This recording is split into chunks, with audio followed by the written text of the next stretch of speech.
Espera. Hay algo. Tienes razón.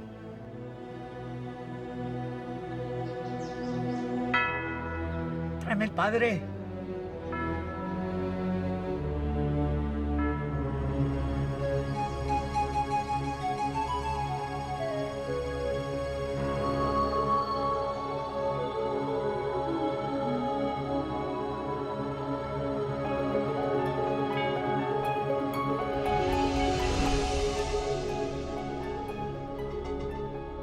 History is a gift of knowledge handed down to us by generations past. This knowledge is far more than a collection of facts arranged in chronological order. It's a source of enlightenment that helps us understand ourselves and our place, our purpose in our world and in the universe around us. The progress of research in history, archaeology, ancient languages, and anthropology has yielded information that has been hidden for many centuries. And this provides us with important new insights into the meaning of our lives. It's natural to start a story at the beginning, but in the case of our own story, that's more easily said than done. How can we discover the origins of our own experiences? Where or when was our beginning?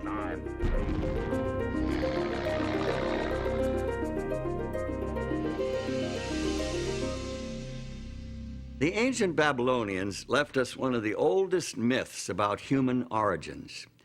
It's an epic creation poem that was written sometime during the 2nd millennium BC. It's called the Enuma Elish, which translated means, when on high. When on high the heaven had not been named, firm ground below had not been called by name, not but primordial Apsu their begetter, and Mumu Tiamat, she who bore them all, their waters commingling as a single body.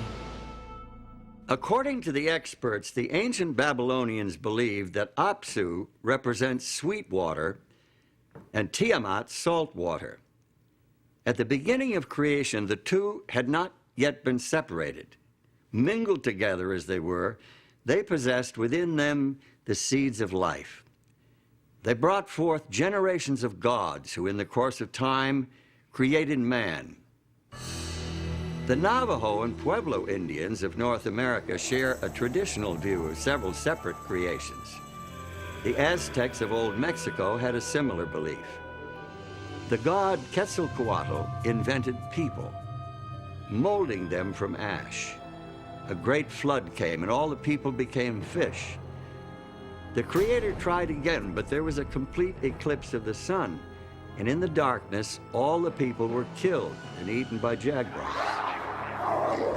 A rain of volcanic fire and ash destroyed the third creation. The fourth attempt was foiled when the world was ravaged by a violent hurricane, and people turned into apes. The earth as we know it is the result of the fifth creation and is doomed to ultimate destruction by earthquake and famine. Not a very reassuring picture, is it? And yet this worldview was very real to the Aztecs. This is all depicted in the famous sunstone, perhaps the single most important artifact from the Aztec civilization. Created in the 15th century, it weighs in at over 25 tons. Very substantial evidence of their view of beginnings. It's all there, carved in stone. But does it accurately portray our beginnings? Best-selling Swiss writer Erich von Däniken has 16 books to his credit. Nothing else he has written has had the phenomenal impact of his 1968 book, Chariots of the Gods, in which he proposed a novel view of human development here on Earth. Dim as yet undefinable ages ago, an unknown spaceship discovered our planet. The crew of the spaceship soon found out that the Earth had all the prerequisites for intelligent life to develop. Obviously, the man of those times was no Homo sapiens, but something rather different. The spacemen artificially fertilized some female members of this species, put them into a deep sleep, so the ancients say, and departed. Thousands of years later, the space travelers returned. They repeated their breeding experiment several times, until finally they produced a creature intelligent enough to have the rules of society imparted to it. The Bible and the Quran are the basis for the traditional Judeo-Christian and Islamic teachings about our beginnings. Both point to a creator from outside the bounds of space and time. They picture an all-powerful being who is above and beyond the natural laws that govern our physical universe. They teach that this creator God exercised his supernatural power and created everything according to his divine purpose. The Bible includes this summary reference to the creation. By the word of the Lord were the heavens made, and all the host of them by the breath of his mouth. For he spake, and it was done. He commanded, and it stood fast. The Quran, Holy Book of Islam, shares the basic biblical view of creation this way. Lo, your Lord is Allah, who created the heavens and the earth in 6 days. Then mounted he the throne. He covereth the night with the day, which is in haste to follow it, and hath made the sun, and the moon, and the stars subservient by his command. His verily is all creation and commandment. Blessed be Allah, the Lord of the worlds.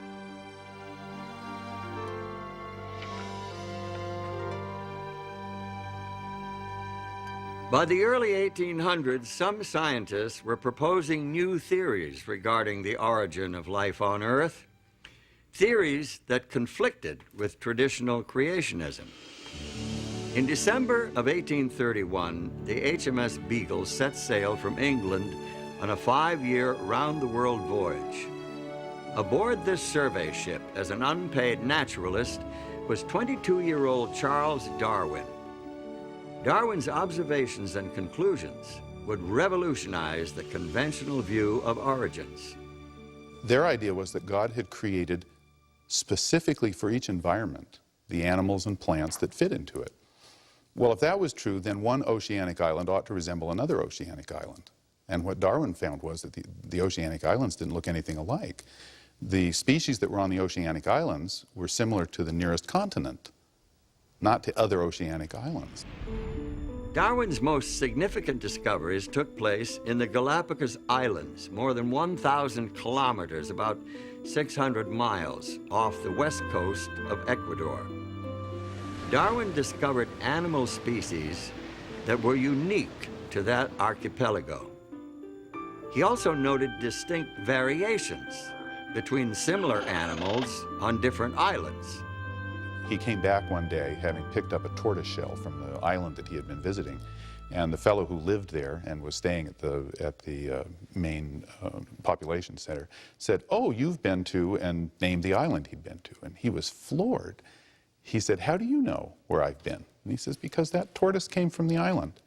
And he says, "How do you know that?" And he said, "Because each island has a specially shaped tortoise, and I can recognize them." And that just blew his socks off. Darwin's observations ultimately led to the development of his theory of natural selection and the publication in 1859 of his book on the origin of species. The first edition was sold out the first day, and 5 subsequent editions with revisions were to follow. Often referred to as the book that shook the world, it helped pioneer modern scientific thought about our origins. Today, science is defined at the beginning as a materialistic process. And that's a tribute to Darwinism. I mean, that's what he brought to us, was that we had escaped essentially from God. Using Darwin's theories of evolution as a starting point, scientists and philosophers have developed their own answers to questions about beginnings. Today, there are many variations on Darwin's theme. Among evolutionary scientists, the Big Bang theory has been widely accepted as a beginning point for the story of our universe as we know it. This theory suggests that all the matter that now exists in the universe is derived from a tightly compressed, incredibly hot mass of subatomic particles that exploded something like 10 or 15 billion years ago. That tremendous blast of creative energy set the universe in motion and eventually gave birth to galaxies and stars and planets, and ultimately to every form of life and matter within the universe. The way scientists today talk about this, the Big Bang really is the whole universe, and that it is really space itself which is expanding and creating new space in the course of time. If we think of ourselves in a way as kind of being able to look at the universe from some extra dimension, it perhaps would appear as the tremendous explosion starting out from a single point. The theory of evolution teaches that life on Earth has evolved over vast periods of time, with simple single-celled forms developing into complex organisms purely by blind chance, through a process of trial and error. It was this process that Charles Darwin called natural selection. And he said, essentially, that there were 4 steps. He said, first of all, variation exists. No two individuals in a population are ever exactly alike. Secondly, that every population overproduces. More young come into existence in one year than can possibly live until the next year. So that leads to the struggle for existence, the competition, and then survival of the ones that are the fittest. The fittest are simply those that have variations that give them an advantage.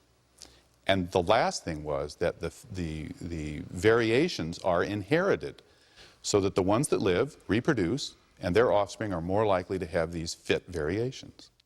Are we the unplanned and accidental result of evolution through natural selection? Or are we the handiwork of a supreme being, the Allah of the Quran and the God of the Bible? Do we owe our existence to the Aztec or Babylonian gods, or to some alien creatures from outer space? What is the truth about our origin?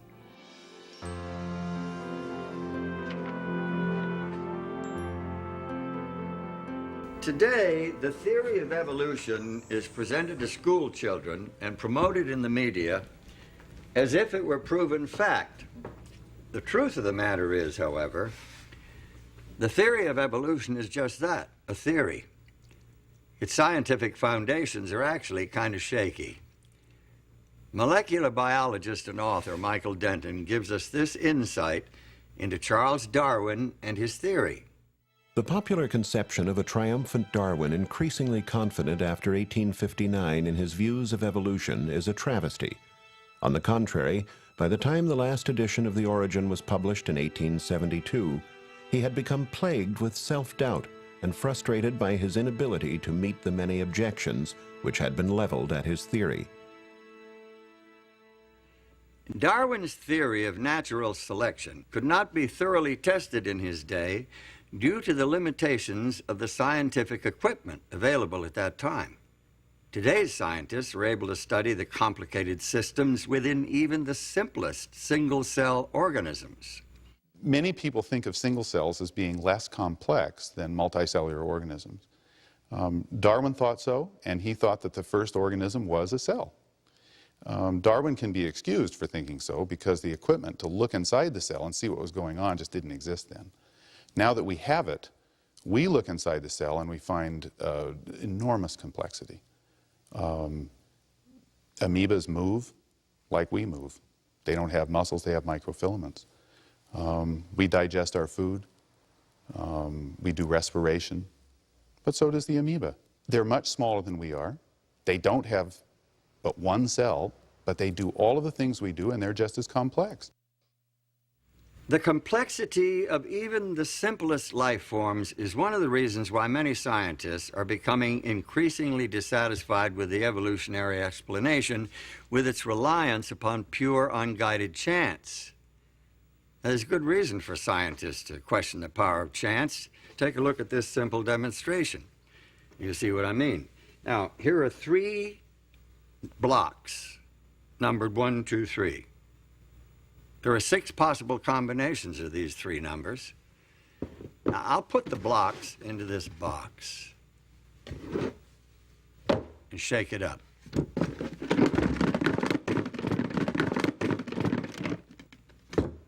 Now, if I were to take out the blocks one at a time, what are my chances of taking them out in numerical order?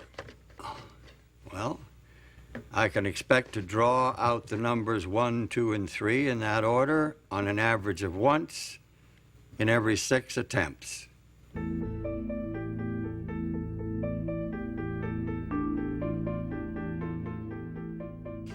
Now, here are 2 more blocks, numbered 4 and 5. I'll add them to the 3 others in the box. Now, there are 120 possible combinations. The law of averages tells me that I can expect to pull out blocks numbered 1, 2, 3, 4, and 5 in that order on the average of once in every 120 tries. Now, look, here are blocks numbered 6 through 10. I'll put them in the box for the others. My chance of picking out all 10 blocks in numerical order is less than 1 in 3.5 million. Well, let me put that in perspective. If I put myself on a schedule and worked at this game day and night, pulling out all 10 blocks one at a time every 15 seconds, I could expect to win this game on the average of about once every 18 months. What if I doubled my quantity of sequentially numbered blocks to 20? How long should I expect to work at this game to get all 20 out of the box in order? Now, let's suppose that I could play at blinding speed and get all 20 blocks out in just 1 second, then do it again the next second and every second thereafter. Now, the law of averages says that I can expect to get the 20 blocks out of the box in order at the rate of once every 77 billion years. This little numbers game is nothing compared to the intricate complexity of even the simplest bits of matter.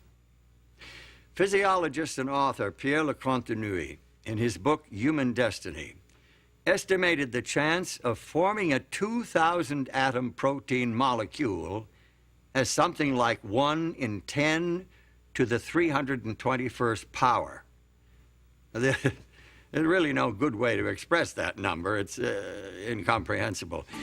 Find yourself a large sheet of paper. Write 10 followed by 320 zeros. Now listen to what Lecontenue says. Events which need an infinitely longer time than the estimated duration of the Earth in order to have one chance on the average to manifest themselves can, it would seem, be considered as impossible in the human sense. This chunk of coal is about 70% carbon by volume. Carbon is essential to all organic life, and it's the 4th most common element in the universe. Yet this very ordinary element is extremely complex. In order for it to be produced naturally, 3 helium nuclei must combine to form a single carbon nucleus. But we have found that the conditions needed for that to happen are really very precise. In other words, that if the balance of forces in the atomic nucleus were very slightly different, that reaction would not be able to take place in order to form enough carbon to be of any significance. Men who discovered this, the way in which this reaction takes place to form carbon, and who found the conditions that were necessary for it to take place was Fred Hoyle, who is one of the great astrophysicists and cosmologists of this century. Hoyle was very skeptical about religion. At the time, at least, he was an atheist. Some supercalculating intellect must have designed the properties of the carbon atom. Otherwise, the chance of my finding such an atom through the blind forces of nature would be utterly minuscule. A common-sense interpretation of the facts suggests that a superintellect has monkeyed with physics as well as with chemistry and biology. The numbers one calculates from the facts seem to me so overwhelming as to put this conclusion almost beyond question. It seems that evolution through a long series of random unguided mutations is a practical impossibility. This fact casts a cloud of doubt over the entire evolutionary scenario. Scientists are now looking for shortcuts, miraculous jumps out of the realm of chance. Many are frankly awed by their discoveries, finding more and more clear evidence of intelligent design in nature.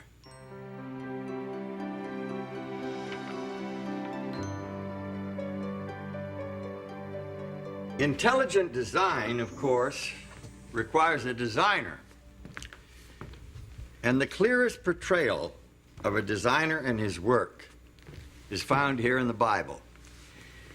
The creation account itself records a systematic progression of creative acts culminating in the creation of man. The Hebrew prophet Jeremiah emphasizes this intelligent design when he writes about the Creator.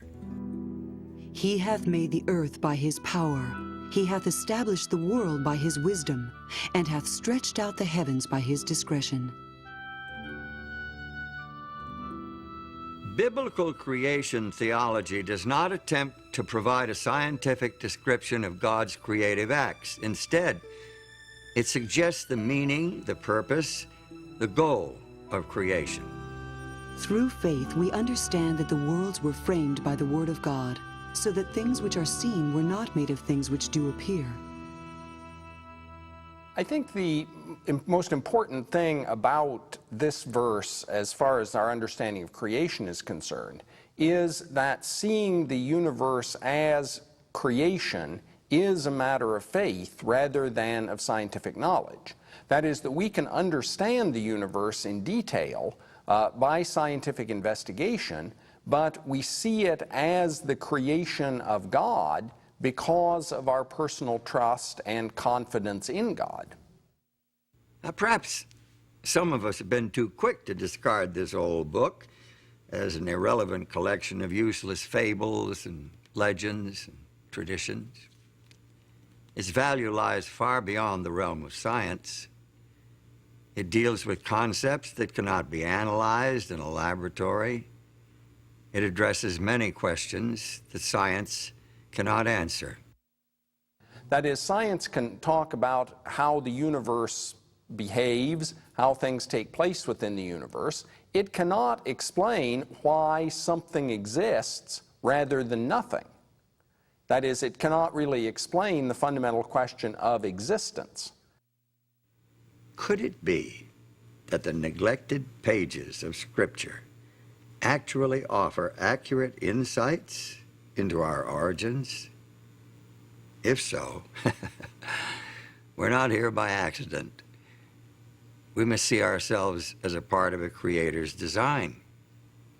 There must be a plan, some real purpose for our existence.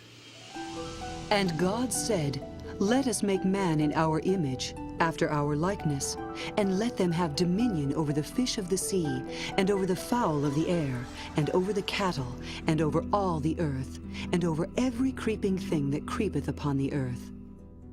The creation story depicts God as having great ambitions, high hopes for the human race. People were created in the image of their Maker. In their original innocence, they had direct communication with God, an intimate, personal, face-to-face relationship with their Creator.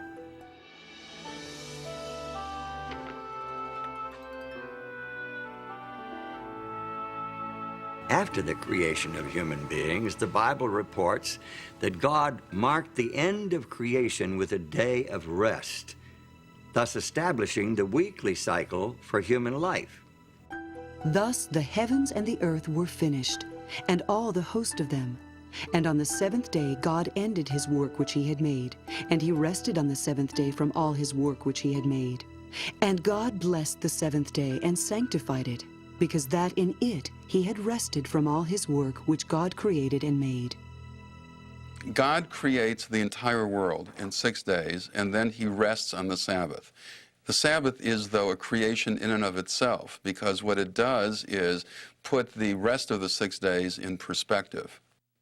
What did God create on the seventh day?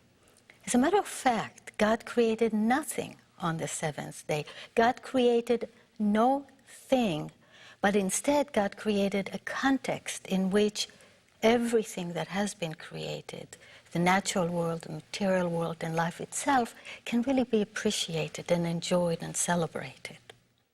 By creating the Sabbath, God gave human beings an opportunity to emulate Him, to enter into His rest, and thereby to signify their special relationship with Him as their Lord and Creator. Notice what Pope John Paul II said in his 1998 apostolic letter entitled Dies Domini. The Sabbath has been interpreted evocatively as a determining element in the kind of sacred architecture of time. It recalls that the universe and history belong to God. John Paul's reference to the sacred architecture of time supports the biblical assertion that the 7-day weekly cycle was designed for us by our Creator. Thus, the week differs from all other units of time. Let's think about the structure of time. Each of us deals with time independently. We each have a past. We each live in an immediate progressing present that we sense is moving quickly or slowly, depending on our age and other subjective factors. As for the future, it's a mystery. Your sense of time and mine are different. In order for us to coordinate our activities, we must have external reference points. Now, most of what we need for timekeeping we get from creation. The story defines a day as a period of darkness and light, evening and morning. It is caused by the rotation of the earth upon its axis. More precise units of time, hours, minutes, and seconds, are simply fractions of the day. That's easy. That's easy. The year is the period required for the earth to orbit the sun. The month, as we know it today, is loosely based on a full cycle of lunar phases, but it's been adjusted to make 12 months equal 1 year. The week is a different story altogether. At first glance, it's an arbitrary period of time related to no natural phenomenon.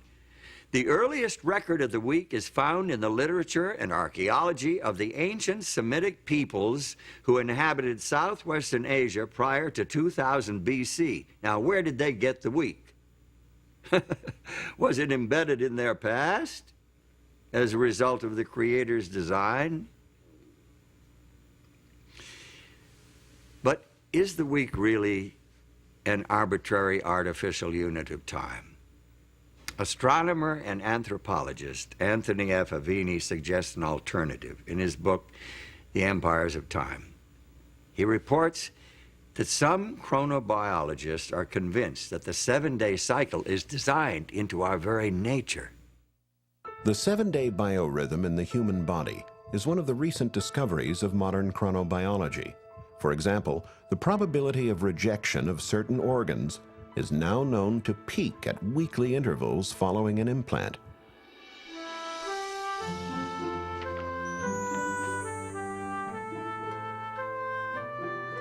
The widespread acceptance of the 7-day week over thousands of years of history is additional evidence supporting the divine origin of the weekly cycle. But if the week of Genesis has survived the thousands of years since the original creation week, why has recognition of the Creator not been preserved just as successfully? Well, the book of Genesis provides the answer as to the downfall of the human family. In fact, if you read Genesis 6:5, you'll see that the Bible says the thoughts of humanity were evil continually. So God decided to clean the world up, sent a flood. And the flood was 40 days upon the earth. And the waters increased and bare up the ark, and it was lifted up above the earth. And the waters prevailed exceedingly upon the earth, and all the high hills that were under the whole heaven were covered.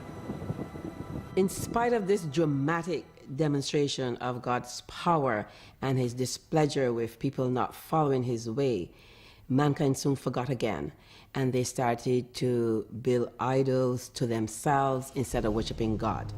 And the whole idea of the weekly cycle, which showed 6 days of work and a Sabbath was forgotten, and what mankind did was incorporate the weekly cycle into astrological tables instead of remembering the God of creation. About 2,000 years before Christ, there lived in the Chaldean city of Ur a man who is claimed by all three of the world's great monotheistic religions, Judaism, Christianity, and Islam, as one of their primary founders. In the biblical account, Abram, later renamed Abraham, is a key player in God's plan to win back the hearts of the human family and revive a knowledge of the Creator.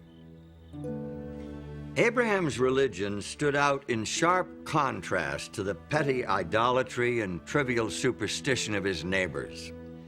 He worshiped the Creator, the transcendent, the invisible God, whose wisdom and power was demonstrated by the very existence of the world itself. He had a religion of faith, not sight. He had a direct relationship with his Maker.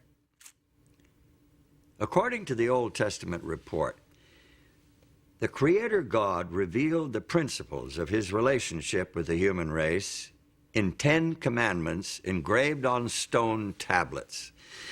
These commandments were entrusted to Abraham's descendants, the Israelites, as a blessing to share with all nations of the world. Remember the Sabbath day to keep it holy. 6 days shalt thou labor and do all thy work, but the seventh day is the Sabbath of the Lord thy God. In it thou shalt not do any work, thou, nor thy son, nor thy daughter, thy manservant, nor thy maidservant, nor thy cattle, nor thy stranger that is within thy gates. For in 6 days the Lord made heaven and earth, the sea, and all that in them is, and rested the seventh day. Wherefore the Lord blessed the Sabbath day and hallowed it. This is by far the longest of the 10 Commandments. It's unique in that it includes the divine credentials, declaring the identity of the lawgiver and establishing his authority as creator to command the worship of his creatures. The commandment to observe the Sabbath shows the intimate relationship between God and creation.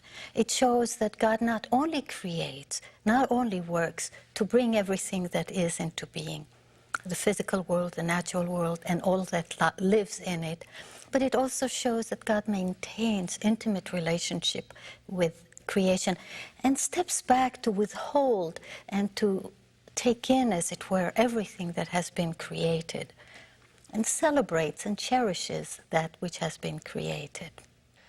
The Sabbath reveals God's compassion for his creatures. In Exodus 23, verse 12, there's a law regarding the Sabbath, and it says, 6 days you shall do your work, but on the seventh day you shall rest, that your ox and your ass may have rest, and the son of your bondmaid and the alien may be refreshed. So the Sabbath is a gift for God's creatures, not only human beings here, but it's also the ox and the ass, so that they can have rest from their labor that they do during the rest of the week. In the 5th book of the Bible, Deuteronomy, we find the 10 Commandments repeated. This time, the meaning of the Sabbath is enriched by linkage to the deliverance of the nation of Israel from slavery in Egypt. Keep the Sabbath day to sanctify it, as the Lord thy God hath commanded thee. And remember that thou wast a servant in the land of Egypt, and that the Lord thy God brought thee out thence through a mighty hand and by a stretched out arm. Therefore the Lord thy God commanded thee to keep the Sabbath day.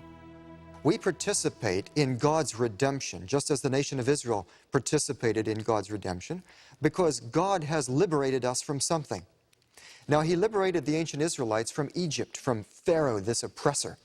What God does is to liberate us as individuals from the oppressive power of Satan and from the sin that destroys us. Individuals today are in great need of finding a sanctuary in time, which is what the Sabbath is. We are overburdened and driven by the material world and by our own creativity of material things. And the Sabbath becomes the liberation from things, becomes the liberation from slavery to objects, to technology, to economics, to all the things that make us work frantically towards producing more and more.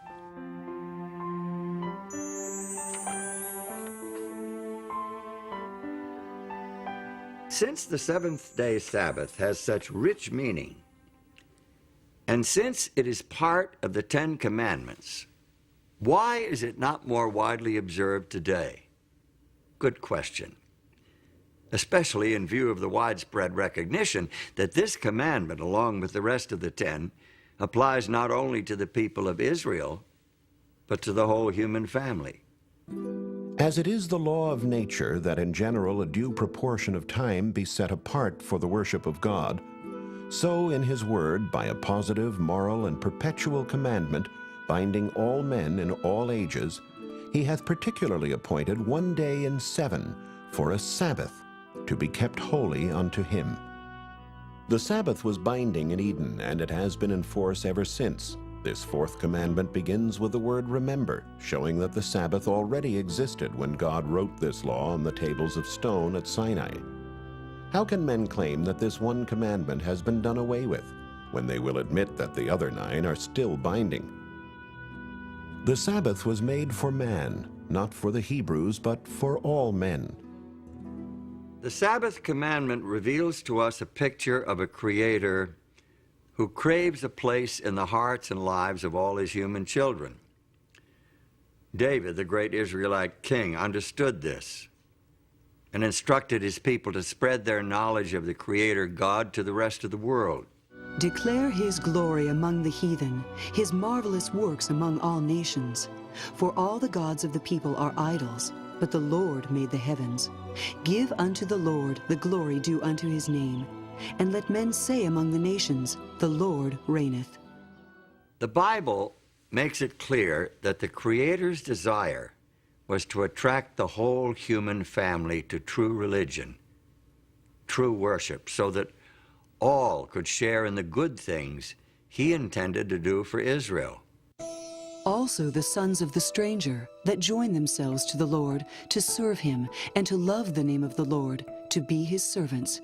Every one that keepeth the Sabbath from polluting it, and taketh hold of my covenant, even them will I bring to my holy mountain, and make them joyful in my house of prayer. Their burnt offerings and their sacrifices shall be accepted upon mine altar, for mine house shall be called an house of prayer for all people.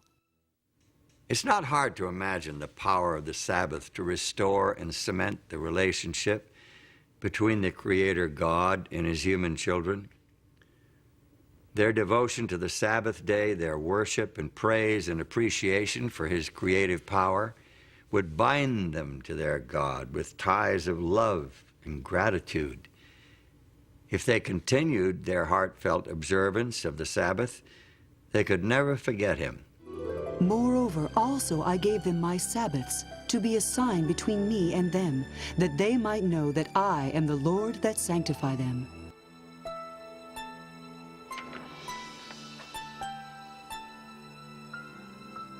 To those who honored the Sabbath of God, the day took on deep personal meaning. The day of rest and worship was an opportunity to know their Creator, who had promised to make them his own holy people. But history records that many of the Israelites didn't take advantage of this opportunity. There's evidence in the prophets, for example, Isaiah, that the Sabbath was poorly observed and neglected. Nehemiah also refers to that. The people had a problem with this. The reason would be really quite simple. The people lost sight of the lordship of God. But the house of Israel rebelled against me in the wilderness. They walked not in my statutes, and they despised my judgments. And my Sabbaths they greatly polluted. The Sabbath, symbol of Israel's unique relationship with God, the very heart of a Creator-oriented worship system, was commonly desecrated.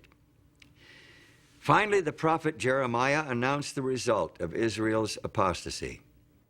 Just imagine the prophet Jeremiah walking up and down the streets of Old Jerusalem. It wasn't a happy message that he bore. He warned the people that their city was to be destroyed, their temple destroyed, and that they would be carried away to Babylon to serve the king of Babylon. 70 years. nobody listened.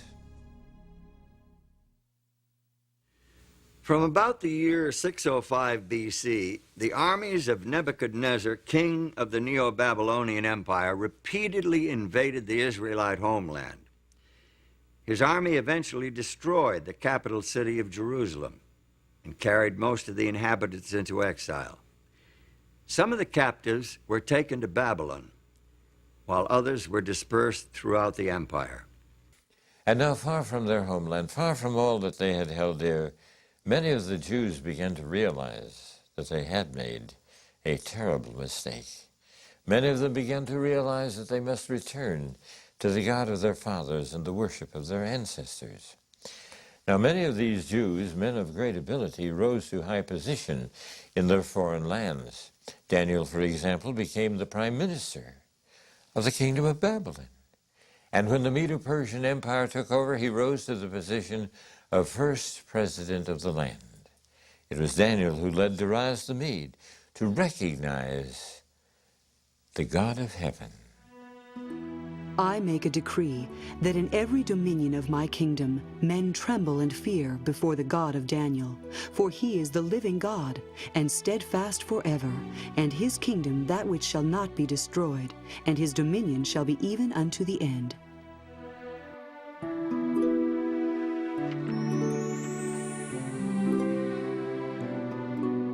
There is evidence to suggest that the religion of the exiled nation became so well known that it influenced the philosophical and religious movements of the following century. Buddha, Zoroaster, Confucius, and Pythagoras all seem to have adopted elements of the Hebrew religion. For example, although there are no holy days in Buddhism today, evidently Sabbath, or Upasatha, was a part of that religion early on. The Blessed One established the rule for observance of a Sabbath, and he suggested that at the seventh-day meeting, any monk whose conscience troubled him should confess his offense before the assembly of brothers.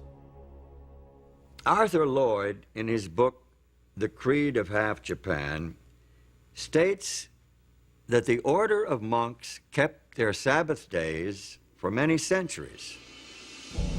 Even Confucius may well have been reporting about the seventh-day Sabbath in this passage from one of his classical works. The ancient kings on this culminating day closed their gates. The merchants did not travel, and the princes did not inspect their domains. Some knowledge of the weekly Sabbath eventually found its way into numerous cultures. In the Hebrew language, the name of each day shows its relationship to the Sabbath. The first day is called Echad B'Shabbath, one accompanying or along with the Sabbath. Each succeeding day proceeds toward the Sabbath until the sixth day, which is called Eve of the Holy Sabbath. Day 7 then is Sabbath. In more than 100 ancient and modern languages, the seventh day of the weekly cycle was named Sabbath or its equivalent.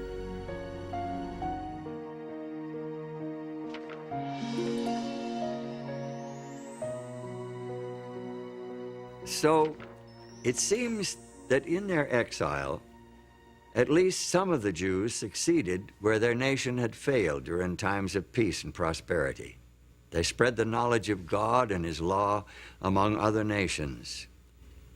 But what would happen when these captives returned to their homeland?